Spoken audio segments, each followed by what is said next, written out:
levier sur la monnaie qui permet à faire des échanges au sein de votre économie, quel serait votre pouvoir pour garantir cette fonction, ce rôle constitutionnel qui vous est donné? Donc, il nous faut avoir une économie où les transactions se passent en francs congolais, et comme la Banque centrale est ce qu'on appelle le prêteur en dernier ressort, il ne peut le faire qu'en francs congolais et il ne peut pas le faire en dollars. D'où l'intérêt d'avoir un renforcement de notre économie en francs congolais. Et c'est notre travail.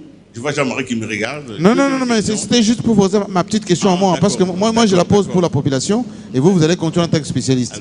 Excusez-moi. Monsieur le gouverneur, il y a quand même un petit problème chez nous.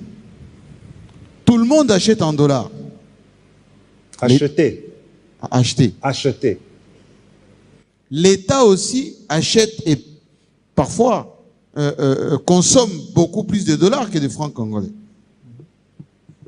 Comment vous allez faire pour décourager les gens à acheter en dollars ou à consommer en dollars quand on sait que c'était une monnaie refuge? Parce que notre monnaie en nous vacillait, tanguait. Vous allez faire comment? Je vais d'abord par changer votre verbe.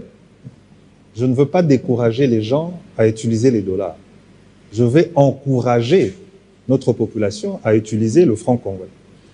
Par rapport à une économie qui est la leur, je veux vous parler de quelques produits qui sont fabriqués ici, ou bien des services qui ne viennent pas de l'extérieur. Je veux en prendre deux. Pourquoi acheter le ciment en dollars alors que nous avons des cimenteries ici? Je prends un autre produit.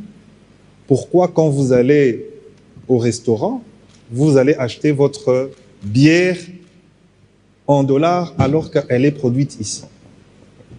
Pourquoi vous allez payer, ou bien pourquoi vous allez afficher votre loyer en dollars alors que vous êtes bailleur, alors que la maison ou l'appartement est au Congo et pas aux États-Unis?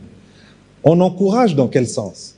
C'est quand aujourd'hui un bailleur se rend compte que s'il avait affiché pour un loyer, par exemple, de 100 francs congolais, voilà. Aujourd'hui, il allait gagner. Voilà.